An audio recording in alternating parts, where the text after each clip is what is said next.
ہم عموماً یہ سمجھتے ہیں کہ ہر مسلمان پہ صدقہ فطر دینا لازم ہے، جبکہ ایسا نہیں ہے۔ اس میں شرط کیا ہے؟ جو آپ کو کل زکوٰۃ کا نصاب بتایا تھا نا، زکوٰۃ کا نصاب اگر اتنی مالیت انسان کے پاس اضافی ہو، وہ چاہے عید والے دن آ جائے، اس پہ سال گزرنا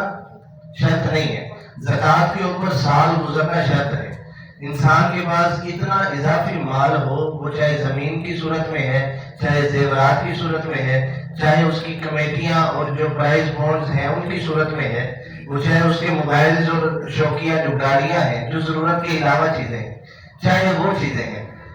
اگر اس کے پاس 52.5 تولے چاندی کی رقم یا زیورات یا یہ چیزیں موجود ہوں، یا 7.5 تولہ سونا یا اس کی قیمت یا ان چیزوں میں سے اس کی مالیت اس کے پاس موجود ہو، عید کے پہلے دن یعنی عید کی نماز سے پہلے اگر اس کے پاس یہ مال آ جاتا ہے تو اس کے اوپر صدقہ فطر دینا واجب